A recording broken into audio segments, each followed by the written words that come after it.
A integridade acadêmica é um princípio fundamental na produção científica. Tanto no Brasil como no cenário internacional, periódicos, que são revistas, agências de fomento e universidades possuem diretrizes rigorosas na produção do conhecimento. E o tema central de conversas sobre ética principalmente vem a discussão o plágio e o uso da inteligência artificial na produção científica. Bom, mas afinal, você sabe o que é o plágio? Quais são os tipos de plágio? E qual é a forma correta de fazer uma citação ou referenciar um texto?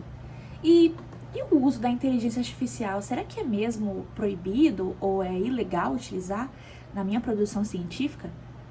Bom, existem vários tipos de plágio, como eu disse, mas o primeiro deles é o plágio direto. O plágio direto é aquele que tem um copia e cola de um texto que não é seu. Então, ele não é citado e é automaticamente uma cola idêntica a algum autor que escreveu alguma coisa e já publicou isso. E aí, o plágio indireto ou uma paráfrase inadequada é quando há uma cópia de uma ideia, que ela pode ser reformulada, e não é citado o texto principal, ou seja, é dado como próprio algo que não é seu. O autoplágio é um outro tipo que um autor que já fez uma publicação anteriormente copia e reutiliza os dados sem se autocitar, como se fosse algo novo. Então, é uma outra forma de plágio, além do plágio de dados e imagens e outras figuras, quando isso é copiado sem a citação correta do autor que realmente fez aquela produção. Mas, Sara, é possível plagiar sem saber? Sim, é um fenômeno chamado de criptomnésia. Muitas pessoas, ao ter intensa leitura e estudos, pode acabar confundindo suas próprias produções com de outras pessoas. Então, esse fenômeno acontece e a pessoa acaba não citando outros autores da maneira correta e acaba definindo como próprio esses dados. E outra forma também é a citação da citação, que também acaba gerando um plágio. Na forma correta, segundo a BNT, quando você vai citar um autor que você não conseguiu, por algum motivo, ter acesso ao texto original, aí você cita o autor que foi já citado no texto que você está lendo, entendeu? Dessa forma, você usa o APUD, que é uma forma pela BNT, que você está citando um autor que você não leu. O correto é que você consiga fazer a leitura original sem precisar usar o APUD, porque ele não é muito bem visto. Só no caso de textos que você realmente não conseguiu ter acesso. Mas o fato é que algumas pessoas usam esse plágio para pegar aquela informação daquele texto que não está acessível como própria e não cita ele como deveria ser feito. E sim, pessoal, o plágio é considerado crime pelo artigo 104 do Código Penal Brasileiro. Ele é uma apropriação de ideias que não é sua sem a devida citação ou nomeação de alguém que realmente criou aquilo. Assim, ele vai violar o direito autoral e tem penas de detenção de 3 meses a 1 ano ou até mesmo multa. Mas em cada universidade ou em periódicos existem suas próprias sanções: a perda de uma bolsa, a retratação de um artigo, a exclusão de um aluno. Você já ouviu falar no caso do Carlos Decotelli? Que isso aconteceu em junho de 2020. Ele foi nosso quase ex-ministro da Educação. E por que eu digo quase? Porque ele foi anunciado com o cargo, mas logo depois teve que sair.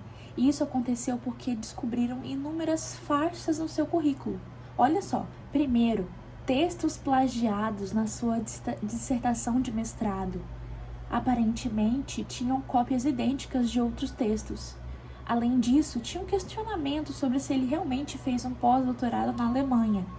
E, além disso, grandes problemas inconsistentes na sua tese de doutorado.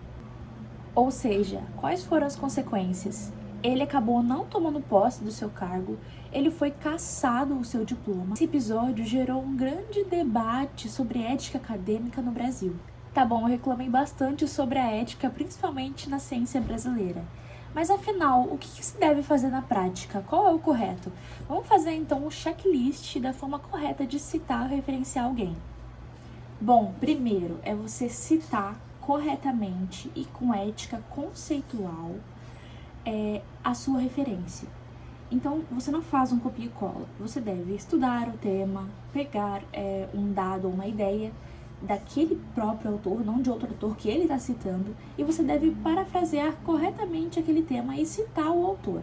2. Sempre priorize o texto original. Estude, não use o APUD porque foi alguém que citou outra pessoa e você nunca leu aquele tema.